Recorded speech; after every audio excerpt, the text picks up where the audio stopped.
저는 24살 대학생 아르바이트생 이진우입니다. 등록금과 생활비를 벌기 위해 아파트 단지 안 편의점에서 일하고 있습니다. 이 아파트는 도심 한가운데 있는 고급 주상복합으로 들어오는 입주민들만 봐도 세상과 단절된 듯한 분위기를 느낄 수 있었습니다. 매일 비슷한 하루지만 이곳에서 근무하다 보면 별별 일을 다 겪게 됩니다. 사소한 불평에서부터 억울한 민원까지, 때로는 제가 뭘 잘못한 것도 아닌데 괜히 분풀이를 당할 때도 있습니다. 거스름 돈 계산 틀린 거 아니에요? 다시 세어봐요. 아, 죄송합니다. 다시 확인해 드리겠습니다. 사실 틀린 건 없었지만 괜히 또 시비가 붙을까 싶어 저는 고개를 숙인 채 다시 돈을 세었습니다. 다행히 별탈 없이 넘어갔지만 이런 일이 하루에도 몇 번씩 반복되면 지칠 수밖에 없습니다. 그런데 이 아파트 단지에는 또 하나 특이한 존재가 있었습니다. 바로 경비실에 근무하시는 한 할아버지. 연세는 이른이 훌쩍 넘으셨고 항상 낡은 모자와 다림질이 덜 된 경비복 차림이었죠. 처음 그분을 봤을 때 저는 그냥 평범한 경비 아저씨라고 생각했습니다. 키도 크지 않고 체구도 왜소했으며 허리도 약간 굽어 있었습니다. 늘 말없이 경비실 안에서 서류를 정리하거나 단지를 순찰하시는 모습뿐이었습니다. 할아버지, 여기 공 좀 찾아주세요. 그래, 어디로 굴러갔니? 잠깐만 기다려. 아이들에게는 언제나 친절하게 응대하셨습니다. 하지만 어른들에게는 늘 무시당하셨습니다. 경비원 양반, 택배 좀 제대로 챙겨요. 박스가 젖었잖아. 일 똑바로 하라고 월급 주는 거 아냐? 아이고 죄송합니다. 다시 확인하겠습니다. 그럴 때마다 할아버지는 크게 반박하지 않고 그저 고개를 숙이며 사과하셨습니다.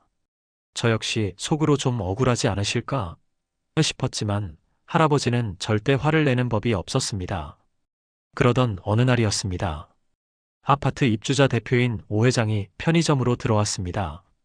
이 사람은 입주민들 사이에서도 유명했습니다. 돈과 권력을 믿고 목소리를 높이는 인물이었죠. 야, 알바생, 여기 담배 있지? 빨리 가져와. 손님 기다리게 하는 거 제일 싫어해. 네, 잠시만요. 잠시만 이게 뭐야? 담배 하나 제대로 못 찾아? 내가 이 아파트 대표다.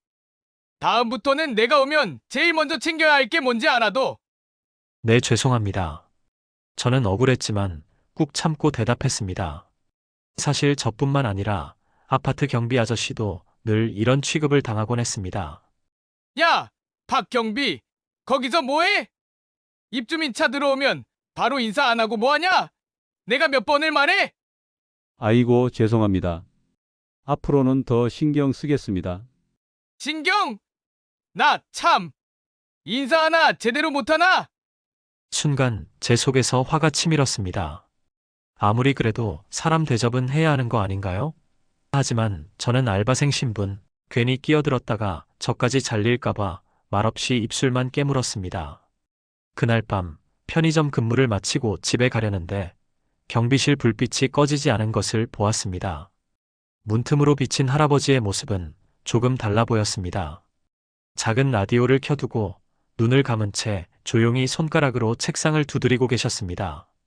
그 모습이 묘하게 리듬을 타는 지휘자처럼 느껴졌습니다.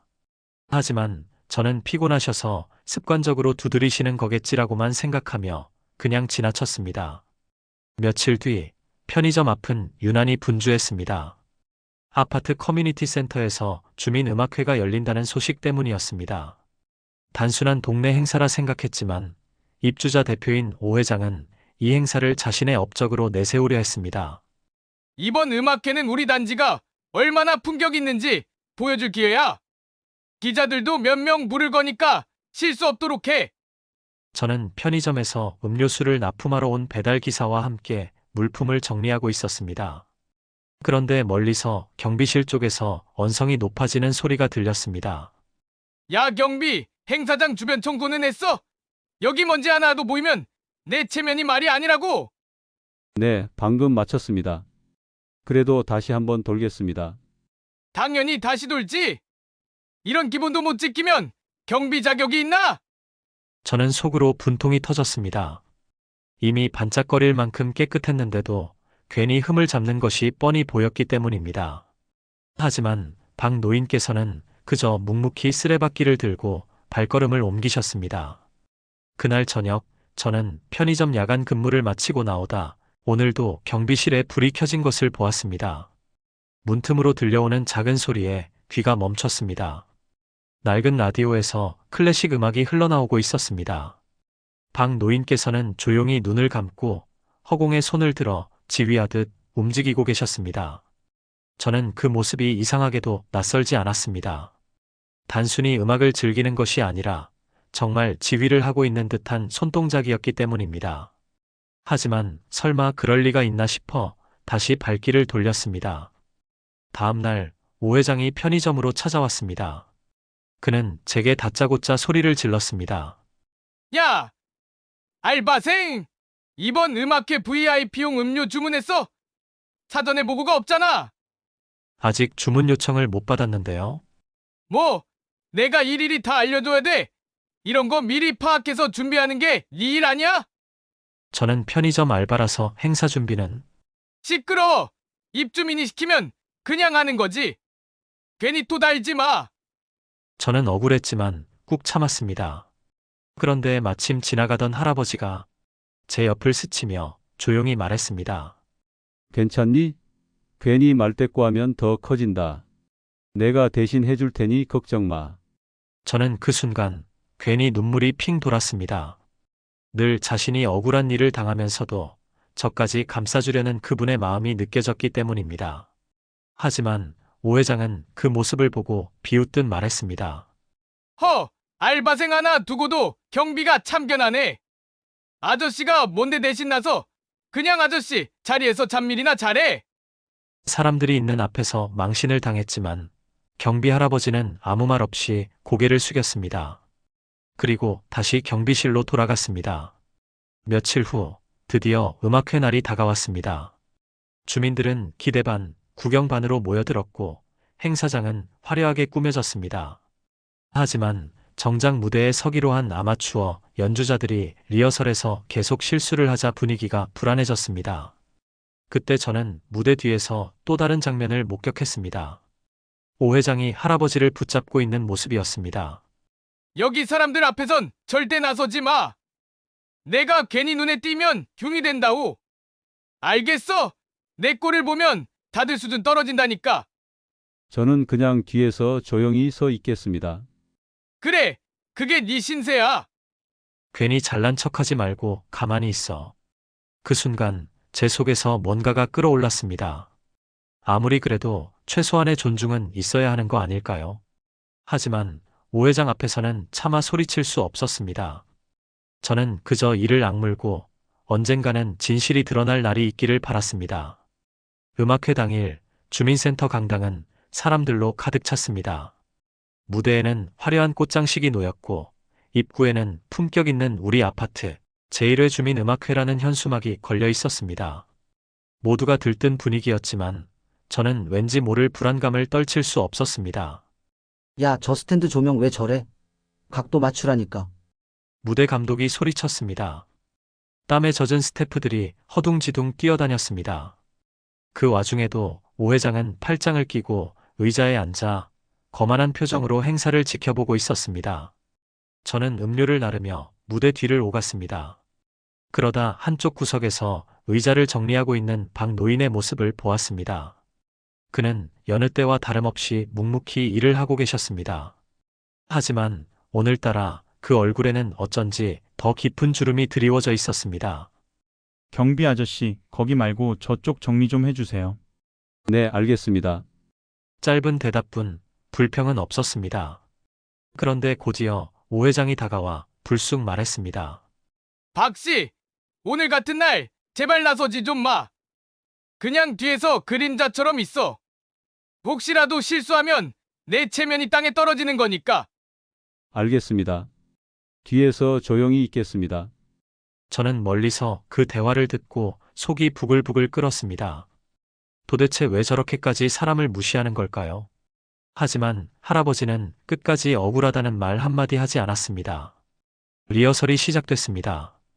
주민 합창단이 무대에 올랐지만 목소리는 제각각이었고 박자가 맞지 않았습니다. 지휘자가 있긴 했지만 손짓은 어딘가 어설펐습니다. 무대 아래에서는 웅성거림이 들려왔습니다. 저게 뭐야? 엉망이네. 연습을 한 건 맞아? 오 회장은 얼굴이 벌개져 무대 쪽을 노려봤습니다. 그리고는 화난 듯 자리에서 벌떡 일어나 소리쳤습니다. 지휘 제대로 못해! 사람들 앞에서 창피하게! 순간 무대 위의 합창단은 더 위축되었습니다. 목소리는 점점 작아지고 결국 노래가 중간에 끊기고 말았습니다. 행사장은 순식간에 싸늘한 분위기로 가라앉았습니다. 저는 가슴이 철렁 내려앉았습니다. 이대로라면 음악회가 완전히 망해버릴 것 같았습니다. 그때였습니다. 강당 뒤편에 서 있던 할아버지가 조심스럽게 앞으로 걸어 나왔습니다. 모두의 시선이 그에게 쏠렸습니다. 하지만 사람들은 대수롭지 않게 생각했습니다. 경비 아저씨가 왜 나와? 또 무슨 잡일을 하려고 그러나? 할아버지는 무대 가까이에 서더니 떨리는 목소리로 말했습니다. 혹시 제가 잠시 도와드려도 되겠습니까? 순간 강당 안은 술렁였습니다. 뭐야? 저 사람이 무슨 자격으로? 경비가 무대에 오르겠다고? 오 회장은 벌떡 일어나 손가락질을 했습니다. 당장 내려가! 이게 어디라고 나서! 내가 뭘 안다고 나대는 거야? 지금 장난하냐? 하지만 그 순간 합창단에 서 있던 몇몇 어르신이 조심스럽게 말했습니다. 저분이 한번 해보시게 하는 게 어떨까요? 우리도 어떻게 해야 할지 모르겠어요. 그래, 지금 이대로는 도저히 못하겠어. 순간 저는 심장이 두근거리기 시작했습니다. 아무도 몰랐던 그분의 정체, 혹시 지금 드러나려는 걸까? 하지만 아직 누구도 확신하지 못했습니다. 노인은 잠시 무대를 바라보다가 천천히 지휘봉 대신 작은 펜을 들어 올렸습니다. 제가 잘할 수 있을지는 모르겠지만 한 번만 기회를 주시겠습니까? 강당은 숨죽인 듯 조용해졌습니다. 모두가 할아버지의 다음 행동을 지켜보고 있었습니다. 강당 안은 숨소리조차 들리지 않을 만큼 고요해졌습니다. 모두의 시선은 무대 앞으로 걸어 나온 할아버지에게 향해 있었습니다. 낡은 경비복 차림의 구부정한 어깨, 누구도 그에게 특별한 기대를 하지 않았습니다. 오히려 이제 망했다라는 한숨이 여기저기서 새어나왔습니다. 자, 그만두세요! 괜히 나섰다가 더 망신만 당할 겁니다.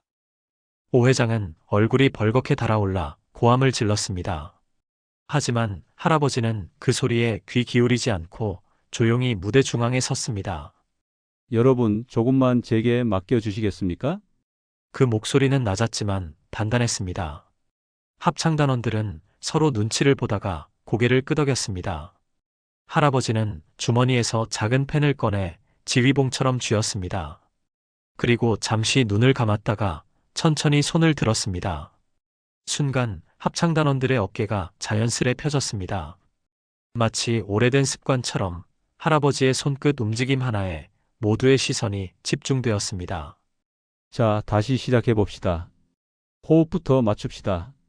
숨 들이쉬고. 합창단이 그의 지시에 따라 호흡을 고르자 강당 안 공기가 바뀌기 시작했습니다. 첫 음이 울려 퍼졌습니다.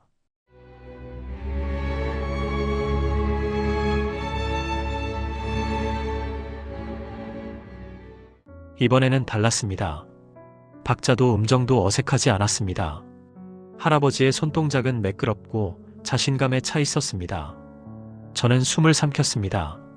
지금 제 눈앞에 서 있는 분은 분명 경비복을 입은 평범한 노인이었는데 그 손끝에서 흘러나오는 기운은 무대를 장악하는 지휘자 그 자체였습니다.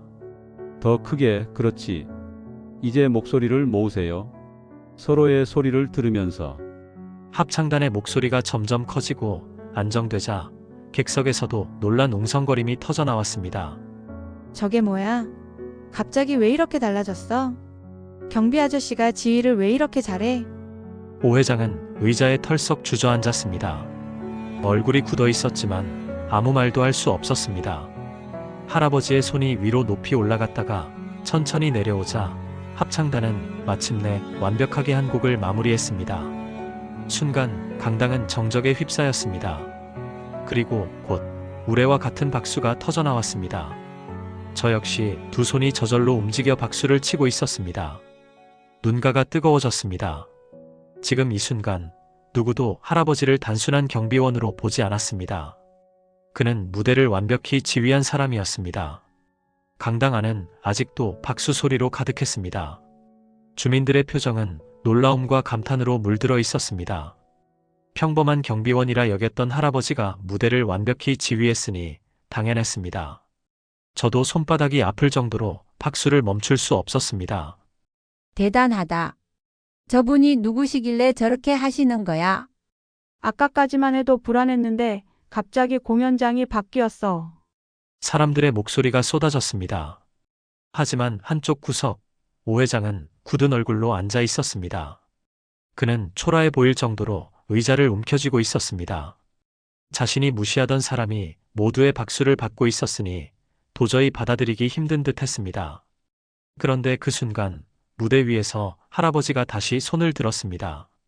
박수 소리가 차츰 잦아들었고 강당은 또다시 고요해졌습니다. 여러분, 한 곡만 더 하겠습니다. 이 노래는 제가 예전부터 가장 사랑했던 곡입니다.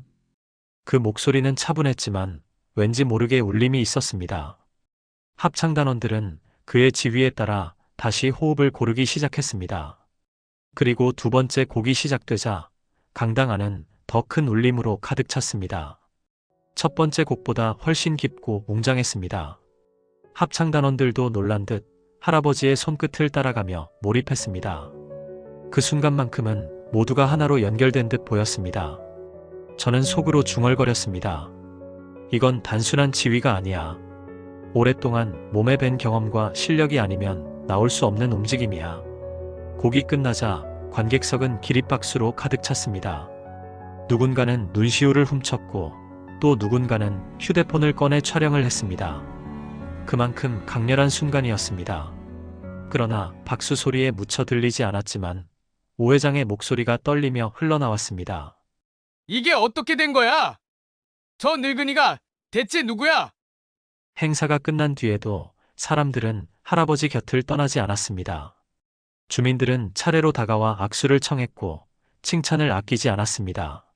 하지만 할아버지는 겸손하게 고개를 숙이며 짧게 대답할 뿐이었습니다. 저는 그저 조금 도와드렸을 뿐입니다. 그 겸손한 태도는 오히려 사람들의 존경심을 더 크게 만들었습니다. 하지만 그 모습을 지켜보던 오 회장은 이를 악물며 자리를 박차고 나갔습니다. 잠깐 반짝한 거지? 곧 다 드러날 거야. 저 늙은이가 뭐 대단한 사람이라도 되는 줄 알아? 저는 오 회장이 불편해하는 이유를 알 것 같았습니다. 자신이 늘 얕잡아 보던 사람의 진가가 드러나자 그 우월감이 무너지고 있었던 겁니다. 하지만 주민들의 눈에는 이미 새로운 존경의 대상이 생겨 있었습니다. 그날 밤 저는 근무를 마치고 경비실 앞을 지나가다가 문틈으로 할아버지의 모습을 보았습니다. 그는 의자에 앉아 아무도 없는 공간에서 작은 라디오 소리에 맞춰 손을 천천히 흔들고 있었습니다. 낮에 무대 위에서 봤던 그 손짓과 똑같았습니다. 저는 속으로 생각했습니다. 할아버지 대체 어떤 분이신 걸까? 이 아파트 경비실에 계실 분이 아니라는 건 분명한데. 음악회가 끝난 지 며칠이 지났습니다.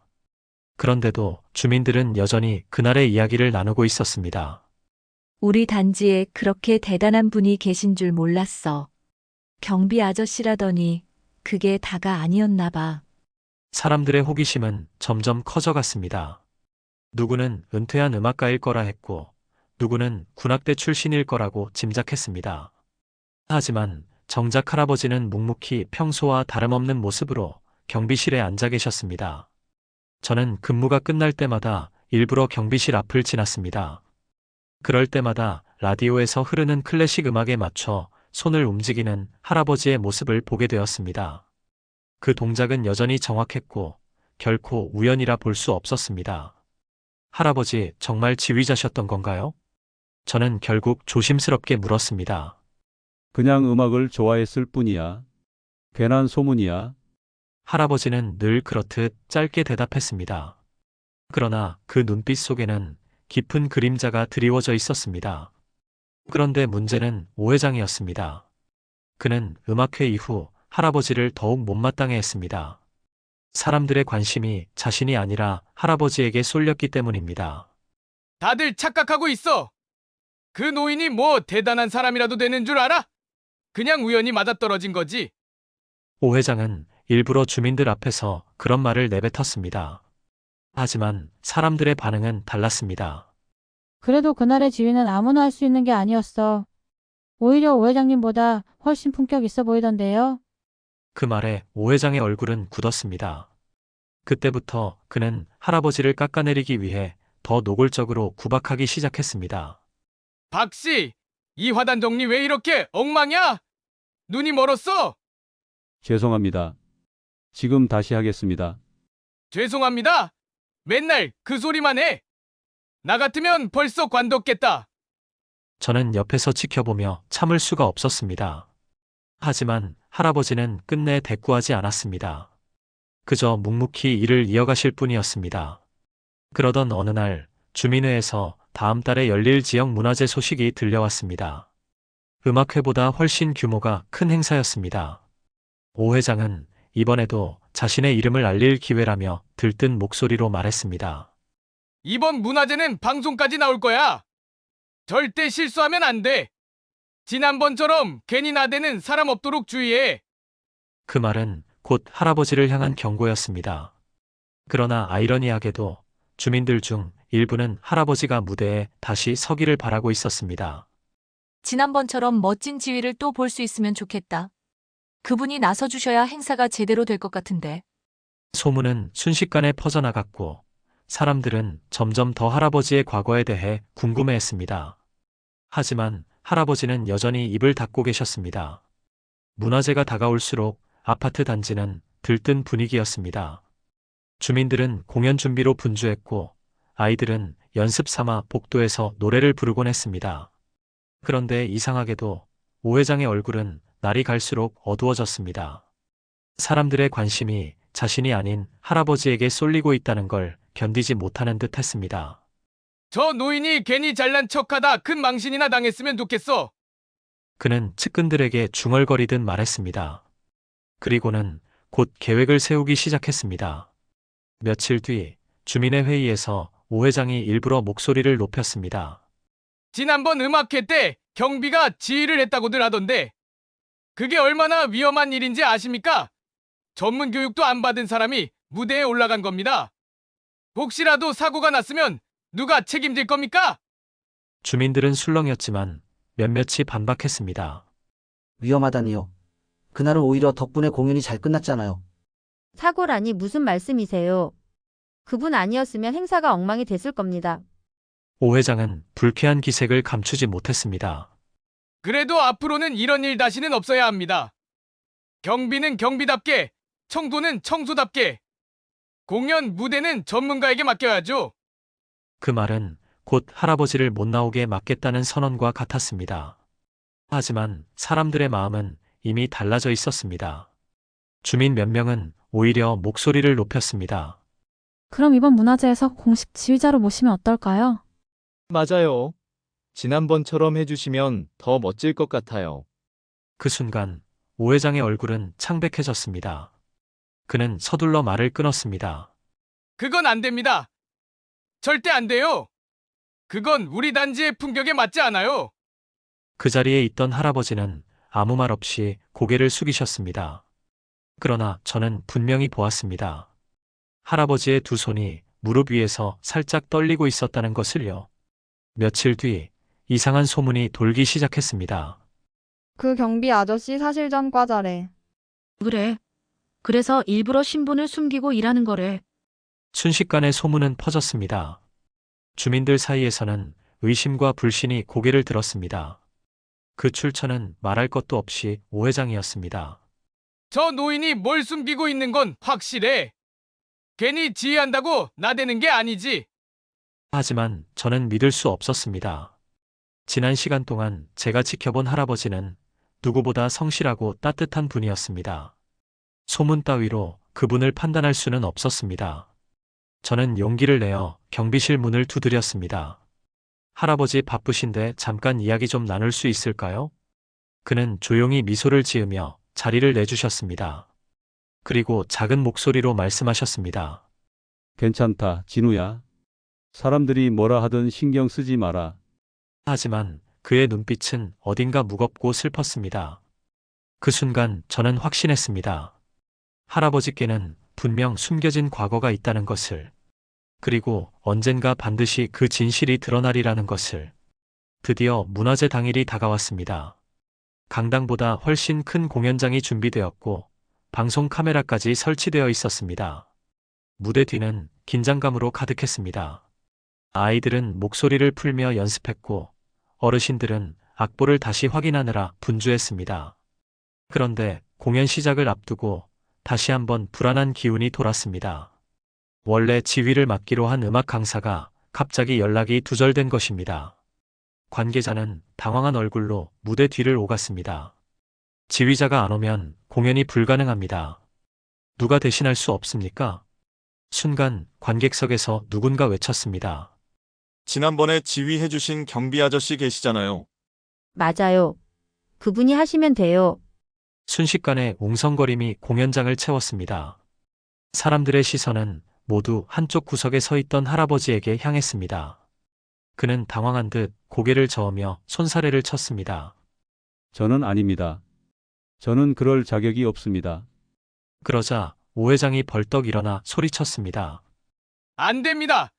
저 사람은 여기 무대에 설 자격이 없어요. 여러분, 속지 마세요. 사실 이 사람 전과자라는 소문이 있습니다. 그 순간 공연장은 술렁였습니다. 일부는 놀란 듯 수군거렸고 일부는 믿지 못하겠다는 듯 고개를 저었습니다. 저는 참을 수 없었습니다. 자리에서 일어나 소리쳤습니다. 거짓말이에요. 근거 없는 소문일 뿐입니다. 제가 매일 뵈면서 지켜봤지만 할아버지는 누구보다 성실하고 정직한 분이에요. 사람들의 시선이 저에게로 쏠렸습니다. 오 회장은 비웃음을 지으며 말했습니다. 그럼 네가 뭘 아는데? 저 늙은이가 무슨 사람인지 네가 다 알아? 순간 할아버지가 조용히 무대 앞으로 걸어 나왔습니다. 그는 떨리는 목소리로 관객들을 바라보며 입을 열었습니다. 맞습니다. 저는 과거를 숨기고 살아왔습니다. 하지만 전과자가 아닙니다.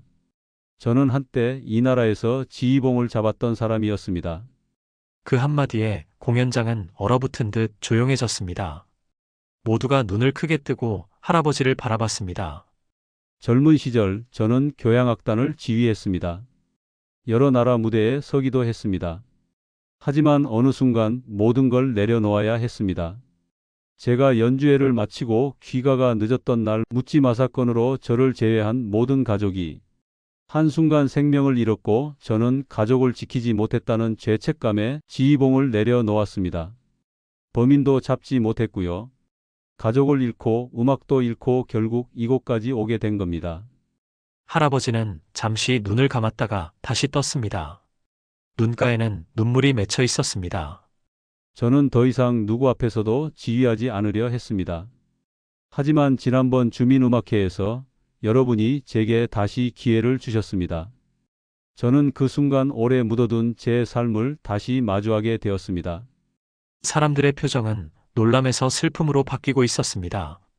그러나 오 회장은 끝까지 이를 갈았습니다. 말도 안 돼!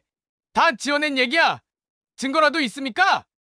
할아버지는 잠시 망설이다가 조용히 주머니에서 낡은 악보 한 장을 꺼냈습니다. 세월의 흔적이 묻어있는 종이 위에는 오래전 유명한 음악제 로고와 그의 이름이 선명히 적혀 있었습니다. 그 순간 객석에서 환호성이 터져나왔습니다.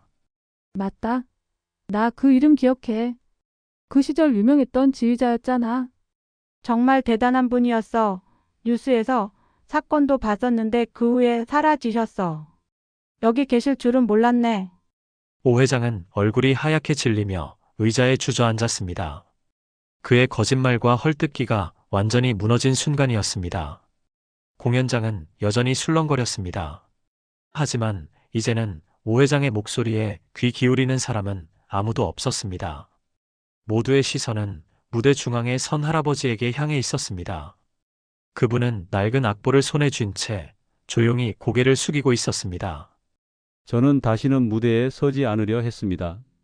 하지만 오늘 여러분이 원하신다면 마지막으로 제 손을 빌려드리겠습니다.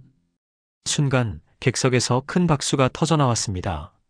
합창단원들도 한 목소리로 외쳤습니다. 부탁드립니다. 저희를 지휘해 주세요. 저 역시 목이 메어 소리쳤습니다. 할아버지, 부탁드려요. 할아버지는 잠시 침묵하더니 떨리는 손으로 지휘봉 대신 작은 펜을 다시 꺼내 들었습니다. 그리고 무대 위로 올라섰습니다. 자, 호흡을 맞춥시다. 두려워하지 말고 서로의 소리를 들어가며. 그의 손이 천천히 올라가자 합창단의 어깨가 동시에 펴졌습니다. 그리고 첫 음이 울려 퍼졌습니다. 그 순간 공연장은 완전히 달라졌습니다. 소리 하나하나가 유려하게 엮이며 하나의 거대한 울림이 되었습니다. 할아버지의 지휘는 단호하면서도 부드러웠고 합창단은 그 손끝을 완벽히 따르고 있었습니다. 관객들은 숨조차 고르지 못한 채 무대에 집중했습니다. 아이들의 목소리, 어르신들의 음성, 악기 연주가 한데 어우러져 공연장은 하나의 거대한 음악으로 가득 찼습니다. 할아버지의 손이 크게 원을 그리며 위로 뻗어올랐습니다. 합창단의 목소리도 절정으로 치달았습니다. 그리고 마지막 박자에서 그의 손이 천천히 내려오자 모든 소리가 완벽히 멈췄습니다. 잠시 정적이 흘렀습니다. 그리고 곧 폭발적인 환호와 박수가 공연장을 가득 메웠습니다. 브라보. 정말 믿을 수 없어. 우리 단지에 이런 분이 계시다니. 저는 두 손이 저절로 올라가 박수를 치며 눈물을 삼켰습니다. 가슴 속 깊은 곳이 뜨겁게 타오르는 것 같았습니다. 그날 누구도 할아버지를 경비원으로 보지 않았습니다. 그는 오직 지휘자였습니다. 한쪽에서 오 회장은 고개를 떨군 채 앉아 있었습니다. 아무도 그를 돌아보지 않았습니다. 그의 목소리는 더 이상 아무 의미도 없었습니다. 공연이 끝난 뒤 주민 대표가 무대에 올라 마이크를 잡았습니다. 오늘 이 무대를 빛내주신 분은 단순히 지휘자가 아니라 우리의 이웃입니다. 모두 함께 감사의 박수를 보내주시죠. 관객석이 다시 한번 환호로 가득 찼습니다. 할아버지는 고개를 숙이며 짧게 대답했습니다. 저는 그저 오래 잊고 지냈던 제 삶을 잠시 꺼냈을 뿐입니다. 그 겸손한 말에 객석의 박수는 더 길게 이어졌습니다. 그날 이후 사람들의 마음속에 할아버지는 단순한 경비가 아닌 존경받는 인물로 자리 잡게 되었습니다. 그리고 오 회장은 누구도 거들떠보지 않는 사람이 되어버렸습니다. 문화제가 끝난 그날 밤 공연 영상은 이미 몇몇 관객의 휴대폰을 통해 온라인에 올라가 있었습니다. 단순한 주민 행사 영상이라 생각했지만 반응은 폭발적이었습니다. 경비원이 지휘를 한다고? 아니야, 저건 아마추어가 아니야. 손짓이 완전히 프로잖아. 도대체 저분 정체가 뭐야? 조회수는 순식간에 수만을 넘겼습니다. 다음 날 아침 포털 사이트 실시간 검색어에는 경비원 지휘자라는 단어가 떠올랐습니다.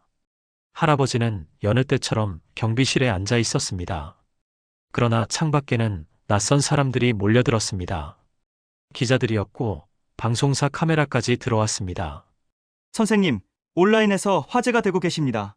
혹시 성함이 어떻게 되십니까? 정말 옛날에 지휘를 하셨던 건가요? 할아버지는 잠시 머뭇거리다 짧게 대답했습니다. 저는 그저 이 아파트 경비 일을 하는 사람입니다. 하지만 그 말로는 궁금증을 막을 수 없었습니다. 결국 며칠 뒤 한 언론사에서 과거 자료를 찾아내 공개했습니다. 오래된 기사 속에 젊은 시절의 할아버지가 있었습니다. 세계 무대에서 주목받던 천재 지휘자. 기사에는 찬사와 함께 그의 이름이 선명히 적혀 있었습니다. 순식간에 인터넷은 난리가 났습니다. 와, 진짜였어? 전설의 지휘자였네. 어쩌다 경비로 살게 된 거지? 사연이 있는 거 아니야? 주민들도 큰 충격을 받았습니다. 매일 아파트를 지키던 분이 사실은 세계적인 무대에 섰던 사람이었다니 누구도 상상하지 못했습니다. 내가 매일 인사만 하고 지나갔는데 그런 분인 줄은 꿈에도 몰랐네. 괜히 지난번 행사에서 무시했던 게 부끄럽다. 오 회장은 더 이상 고개를 들고 다니지 못했습니다. 사람들이 그에게 다가와 차갑게 말했습니다. 그렇게 대단한 분을 과시했으니 이제 얼굴 들고 다니기 힘들겠지. 우린 다 봤습니다. 누가 진짜 품격 있는 사람인지. 반대로 할아버지에 대한 존경은 점점 커져갔습니다. 문화재단 관계자가 찾아와 말했습니다. 선생님, 앞으로 무대에 다시 서주실 의향은 없으신지요? 많은 분들이 원하고 있습니다. 할아버지는 잠시 고개를 숙인 채 침묵했습니다. 그리고 천천히 대답했습니다. 저는 오랜 세월 음악을 떠나 있었습니다. 다시 무대에 서는 것이 두렵기도 합니다. 하지만 아직 누군가 제 지위를 원한다면 제 마지막 힘을 다해 보겠습니다. 하늘나라의 제 아내도 그걸 원할 겁니다. 그 순간 저는 마음속 깊이 벅차오르는 감정을 느꼈습니다. 처음엔 단순히 따뜻한 경비 아저씨라 생각했지만 이제는 누구보다 존경할 만한 스승 같았습니다. 그리고 무엇보다 다시 무대에 서겠다는 그의 결심이 얼마나 큰 용기인지 알고 있었습니다. 할아버지의 고백이 퍼진 다음 날, 인터넷은 온통 그의 이야기로 가득했습니다. 경비원에서 드러난 전직 지휘자의 정체, 영화보다 더 영화 같다. 실패했어도 포기하지 않는 삶, 진짜 인생 드라마다. SNS에는 해시태그 경비 시리즈이자 해시태그 인생희망 같은 해시태그가 붙은 응원글이 쏟아졌습니다. 아파트 주민들도 달라졌습니다. 그동안 우리가 너무 몰랐네요. 죄송합니다. 할아버지, 이제 경비원 말고 음악으로 다시 서세요. 누군가는 그에게 도시락을 건네며 누군가는 따뜻한 차를 준비했습니다. 경비실 앞에는 작은 꽃다발이 하나둘 놓이기 시작했습니다. 며칠 후 시립교향악단에서 연락이 왔습니다. 저희 단원들이 직접 추천했습니다. 선생님께서 저희와 함께 연주를 이끌어 주시면 영광이겠습니다. 할아버지는 망설였습니다. 저 같은 사람이 아직 무대에 설 자격이 있을까요? 그러자 단원 대표가 대답했습니다. 자격은 이미 보여주셨습니다.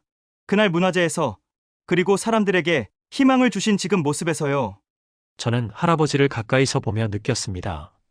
여전히 두려움은 컸지만 마음 한켠에는 다시 지휘봉을 잡고 싶다는 갈망이 자리하고 있다는 것을. 공연 준비는 빠르게 진행됐습니다. 시립예술의 전당에서 열릴 특별 공연의 포스터에 드디어 할아버지의 이름이 다시 올랐습니다. 특별 초청 지휘자 박노인. 사람들은 환호했고 표는 예매 시작 30분 만에 매진됐습니다. 언론은 다시 그를 무대 위로 돌아온 지휘자라 불렀습니다. 공연 전날 밤 저는 경비실 앞에서 할아버지를 만났습니다. 선생님, 떨리세요? 솔직히 무섭구나. 다시 실패하면 어쩌나, 사람들이 비웃으면 어쩌나. 아니에요. 이번엔 다릅니다. 할아버지를 믿고 기다리는 사람들이 이렇게 많잖아요. 잠시 침묵하던 할아버지는 미소를 지었습니다. 그래, 이번엔 도망치지 않겠다. 음악으로 내가 살아있다는 걸 보여주마. 공연 당일 예술의 전당 대극장은 관객들로 가득 찼습니다. 객석에는 아파트 주민들도, 진호와 친구들도, 그리고 기자들도 자리했습니다. 조명이 꺼지고 무대에 할아버지가 올랐습니다. 낡은 경비 유니폼이 아니라 검은 턱시도 차림이었습니다. 손에는 다시 지휘봉이 들려 있었습니다. 순간 객석이 술렁였습니다. 정말 경비원이던 분 맞아? 아니야, 이제는 지휘자야. 할아버지가 천천히 손을 들어 올렸습니다. 공연장은 숨조차 멈춘 듯 고요했습니다. 그리고 첫 박자가 떨어지는 순간 모든 악기가 살아났습니다. 웅장하면서도 섬세한 선율, 그 안에는 지난 세월의 고통과 후회, 그리고 새롭게 맞은 희망이 함께 담겨 있었습니다. 관객들은 음악 속에서 그의 인생을 느꼈습니다. 쓰러졌다가 다시 일어나는 힘, 그리고 이제는 누구보다 단단해진 의지를요. 연주가 끝나자 객석은 폭발적인 박수로 가득 찼습니다. 모두가 자리에서 일어나 기립박수를 보냈습니다. 할아버지는 무대 위에서 깊이 고개를 숙였습니다. 눈가에는 눈물이 맺혀 있었습니다. 감사합니다. 두 번째 삶을 살 수 있게 해주셔서. 그날 무대는 단순한 공연이 아니었습니다. 그것은 한 사람의 인생이 다시 시작되는 순간이었습니다. 그러나 그 분위기 속에서 한 사람만은 불편한 기색을 감추지 못했습니다. 바로 주민 대표 오 회장이었습니다.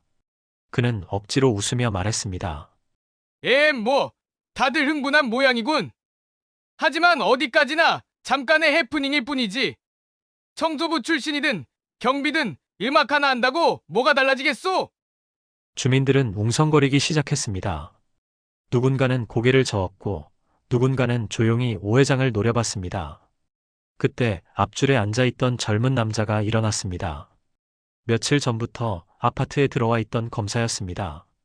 그는 차분히 서류 가방을 열더니 무대 앞에 나가 단호하게 말했습니다. 아닙니다. 오늘은 단순한 해프닝이 아닙니다. 그리고 오 회장님, 이제 그만두셔야겠습니다. 사람들의 시선이 일제히 그에게 쏠렸습니다. 오 회장은 눈살을 찌푸리며 물었습니다. 뭐라고 했나? 감히 주민 대표에게 그따위 말을! 검사는 그의 말을 끊고 목소리를 높였습니다. 25년 전 벌어진 끔찍한 사건. 한 가정이 무참히 파괴된 그 밤, 아직도 많은 사람들이 기억하고 있습니다. 당시 묻지마 사건으로 불렸지만 저는 새로운 증거를 확보했습니다. 그건 단순한 묻지마가 아니라 계획된 범행이었습니다. 순간 공연장을 가득 채운 웅성거림이 커졌습니다. 저는 숨을 삼키며 검사님의 입술을 주시했습니다. 검사는 서류를 펼쳐 보였습니다. 이 안에는 사건 당시 경찰에 제출되었으나 묵살된 증거와 진술이 담겨 있습니다. 그리고 결정적으로 피해자 가족을 감시하고 살인을 청부한 인물이 확인됐습니다. 그 이름은 바로 오 회장, 당신입니다. 장내가 얼어붙었습니다. 사람들은 경악한 표정으로 오 회장을 바라봤습니다. 할아버지는 두 손을 떨며 무대 뒤 의자에 앉아 계셨습니다. 오 회장은 황급히 웃어넘기려 했습니다. 허허, 이거 근거 없는 모함이로군. 그깟 종이 조각 몇 장으로 나를 범인이라 몰다니. 그러자 검사가 책상 위에 USB를 내려놓았습니다. 종이 조각이 아닙니다. 당시 회장님의 목소리가 담긴 녹취 파일입니다. 재개발 이권을 노리고 특정 가족을 제거해야 한다는 대화, 그리고 사건 직후 당신의 계좌로 흘러들어간 거액의 돈. 사람들은 숨죽인 채 오 회장을 응시했습니다. 그의 얼굴은 순식간에 창백해졌습니다. 억지로 미소를 지으려 했지만 목소리는 떨렸습니다. 그건 날 음해하려는 짓일 뿐이야.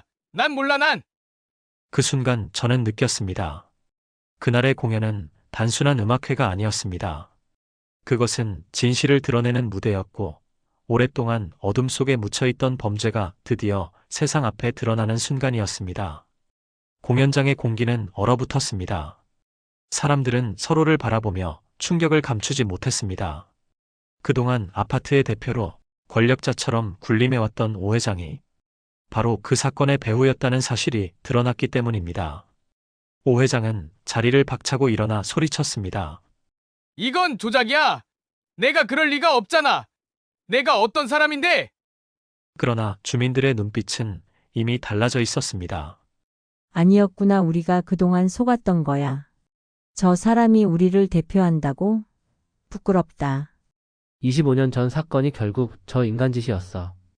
웅성거림은 점점 분노로 바뀌었습니다. 몇몇 주민은 자리에서 일어나 오 회장을 향해 손가락질했습니다. 그동안 경비 아저씨를 괴롭힌 것도 다 이유가 있었던 거야. 자기 죄를 감추려고 약한 사람만 잡아댄 거지.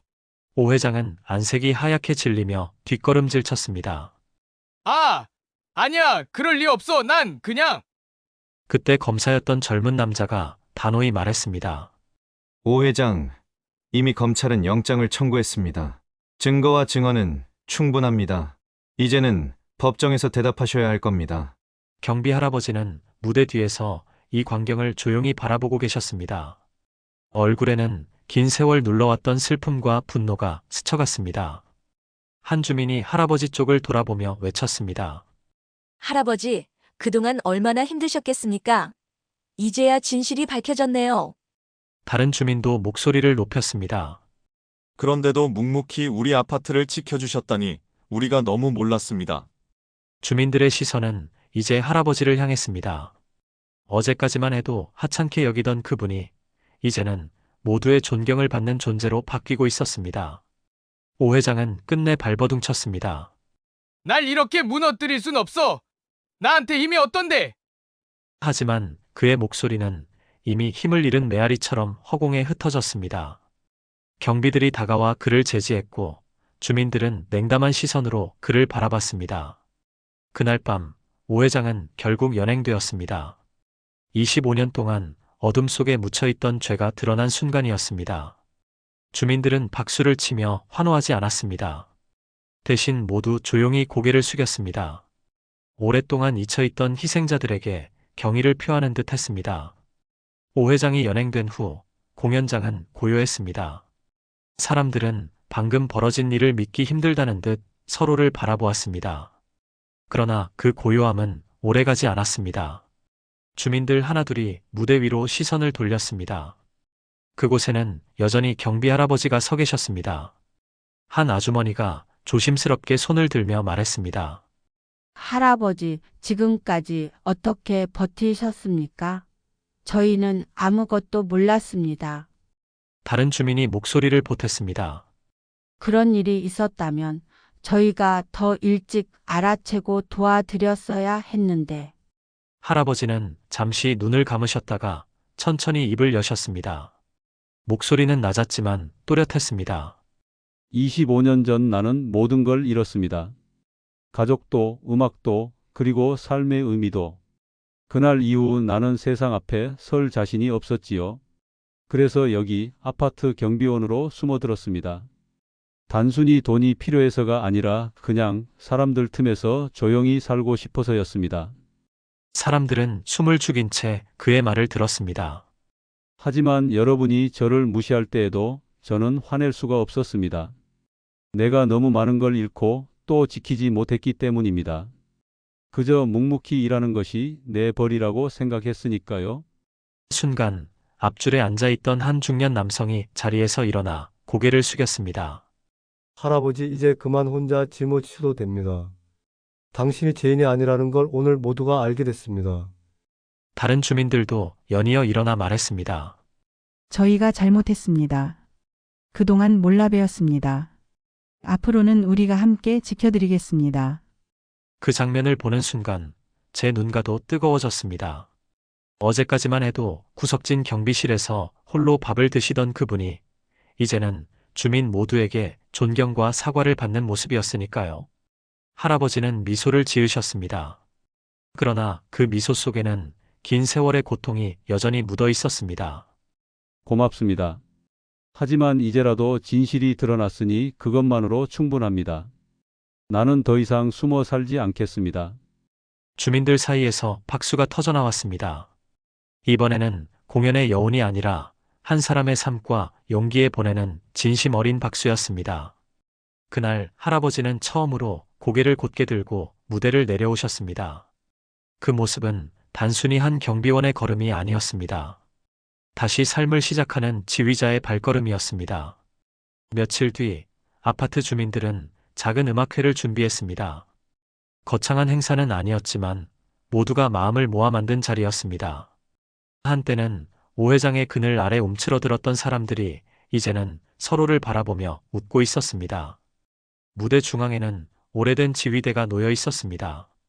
그리고 그 앞에 경비 할아버지가 서 계셨습니다. 아직 경비복 차림이었지만 손에 든 지휘봉은 너무도 자연스러워 보였습니다. 한 주민이 속삭였습니다. 정말 지휘자 같으시네.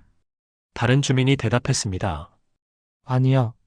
원래 지휘자셨잖아. 우리가 이제야 제대로 알아본 거지. 할아버지는 깊게 숨을 들이마셨습니다. 그리고 조용히 지휘봉을 들어 올렸습니다. 순간 아이들의 합창과 주민들의 작은 오케스트라가 연주를 시작했습니다. 완벽한 연주라고 할 수는 없었지만 그 순간만큼은 그 어떤 무대보다도 따뜻하고 아름다웠습니다. 저는 무대 뒤에서 그 장면을 바라보았습니다. 지휘대 위의 할아버지는 더 이상 경비복을 입은 초라한 노인이 아니었습니다. 잃었던 가족의 미소, 무대 위의 환호, 그리고 삶의 의미까지 다시 찾아낸 한 사람의 모습이었습니다. 연주가 끝나자 주민들은 모두 자리에서 일어나 박수를 보냈습니다. 몇몇은 눈물을 훔쳤습니다. 할아버지는 고개를 숙이며 짧게 말했습니다. 고맙습니다. 정말 고맙습니다. 그날의 무대는 단순한 음악회가 아니었습니다. 그것은 한 사람의 인생이 되돌아온 순간이었고, 잃어버린 시간이 희망으로 바뀐 날이었습니다. 그리고 저는 마음속으로 다짐했습니다. 이제부터는 제가 곁에서 할아버지의 이야기를 끝까지 지켜드리겠습니다. 무대를 내려오는 할아버지의 얼굴은 평온했습니다. 긴 세월의 고통을 넘어 드디어 자신을 되찾은 사람의 얼굴이었습니다. 이야기는 여기서 끝났습니다. 하지만 할아버지의 삶은 이제 다시 시작될 것입니다. 할아버지를 응원하신다면 좋아요와 구독 부탁드립니다.